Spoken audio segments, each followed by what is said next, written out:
Hi ನಮಸ್ತೆ, Anita creation ಚಾನಲ್ಗೆ ಸ್ವಾಗತ. ಇವತ್ತು ನಾನು ಪೂರಿ ಮತ್ತು ಪೂರಿಗೆ ಪಲ್ಯವನ್ನು ಮಾಡ್ತಾಯಿದ್ದೀನಿ.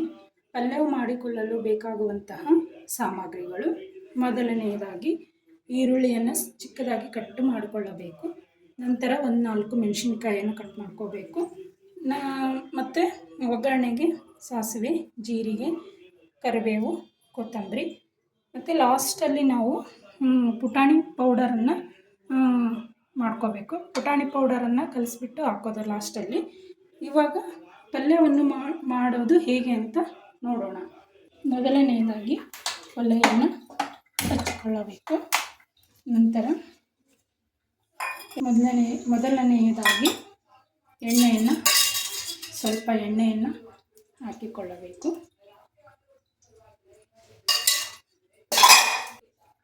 ಮೊದಲಿಗೆ ಸಾಸಿವೆ,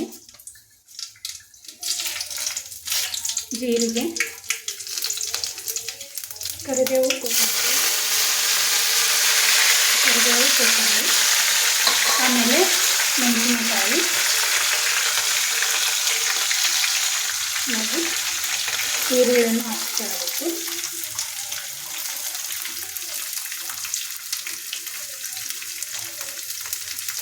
ಚೆನ್ನಾಗಿ ಕಲಸಿಕೊಳ್ಳಬೇಕು. ಇದು ಬ್ರೌನ್ ಕಲರ್ ಆಗುವವರೆಗೂ ನಾವು ಬಾಡಿಸಿಕೊಳ್ಳಬೇಕು.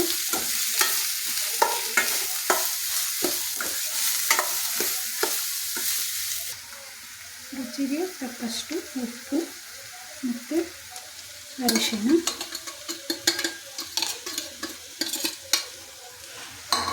ಇವೆರಡನ್ನು ಹಾಕಿ ಚೆನ್ನಾಗಿ ಕಲಸಿಕೊಳ್ಳಬೇಕು.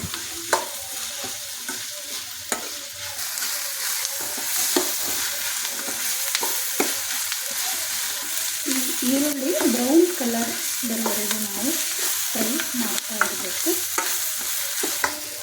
ಇವಾಗ ಈ ಪಲ್ಯ ರೆಡಿ ಆಗಿದೆ. ಇದನ್ನು ಸ್ಟವ್ ಆಫ್ ಮಾಡಿಕೊಂಡು ಕೆಳಗಡೆ ಇಟ್ಕೊಳ್ಳಬೇಕು. ಆವಾಗಲೇ ಪುಟಾಣಿ ಹಿಟ್ಟನ್ನು ಪೌಡರ್ ಮಾಡಿಕೊಂಡಿದ್ವಲ್ಲ, ಅದನ್ನು ಈ ಒಂದು ಬೌಲ್ಗೆ 1-2 ಸ್ಪೂನು ಪುಟಾಣಿ ಹಿಟ್ಟನ್ನು ಹಾಕಿ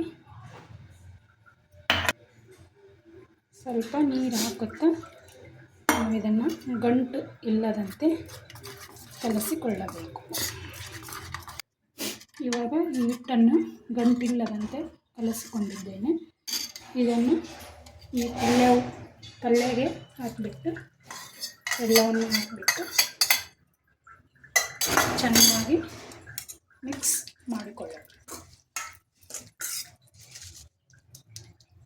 ಇವಾಗ ಪಲ್ಯ ರೆಡಿಯಾಗಿದೆ. ಈ ರೀತಿಯಾಗಿ ಒಂದು ಸಾರಿ ಮಿಕ್ಸ್ ಮಾಡಿದರೆ ರೆಡಿ. ಇವಾಗ ಪೂರಿಗೆ ಪಲ್ಯವನ್ನು ರೆಡಿ ಮಾಡಿದ್ದಾಯಿತು. ಇವಾಗ ಪೂರಿಗೆ ಬೇಕಾಗುವಂತಹ ಸಾಮಗ್ರಿಗಳು: ಮೊದಲನೆಯದಾಗಿ ಗೋಧಿ ಹಿಟ್ಟನ್ನು ತೆಗೆದುಕೊಂಡಿದ್ದೀನಿ. ಇದಕ್ಕೆ ನಾದಕ್ಕೆ ಸ್ವಲ್ಪ ಎಣ್ಣೆ, ನೀರು, ಉಪ್ಪು. ಮೊದಲನೆಯದಾಗಿ 1-2 ಸ್ಪೂನ್ ಎಣ್ಣೆಯನ್ನು ಹಾಕಿಕೊಳ್ಳಬೇಕು.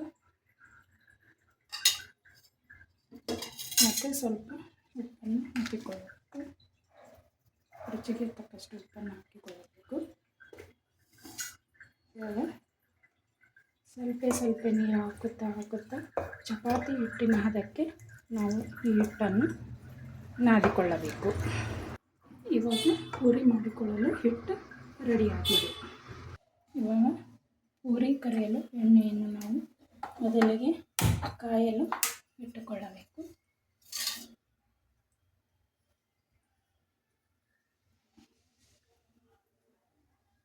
ಇವಾಗ ಪೂರಿ ಮಾಡಿಕೊಳ್ಳಲು ನಾವು ಹಿಟ್ಟನ್ನು ಈ ರೀತಿಯಾಗಿ ಮಾಡಿಕೊಂಡು ಸಣ್ಣ ಸಣ್ಣ ಉಂಡೆಗಳನ್ನಾಗಿ ಮಾಡಿಕೊಳ್ಳಬೇಕು.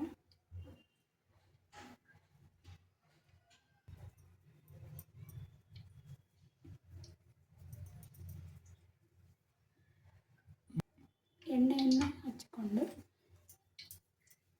ಈ ರೀತಿಯಾಗಿ ಲಟ್ಟಿಸಿಕೊಳ್ಳಬೇಕು.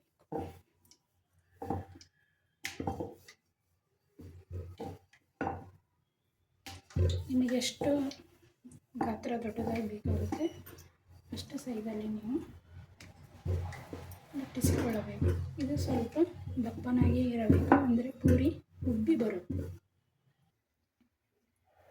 ಇವಾಗ ಇದು ಎಣ್ಣೆ ಕಾದಿದೆ.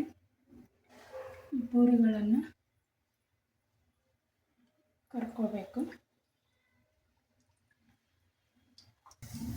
ಈ ರೀತಿಯಾಗಿ ನಾವು ಪೂರಿಗಳನ್ನು ಒಂದೊಂದಾಗಿ ಕರಿದುಕೊಳ್ಳಬೇಕು.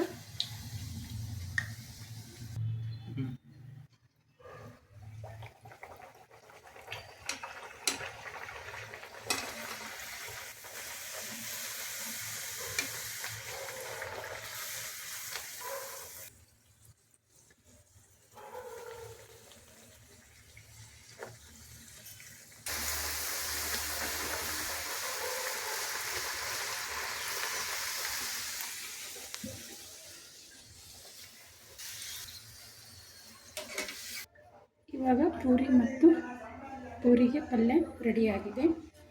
ಇದಕ್ಕೆ ಇದು ಪಲ್ಯಕ್ಕೆ ಸ್ವಲ್ಪ ಸಕ್ಕರೆಯನ್ನು ಮಿಕ್ಸ್ ಮಾಡಿಕೊಂಡು ತಿಂತಾ ಇದ್ದರೆ ಚೆನ್ನಾಗಿರುತ್ತೆ.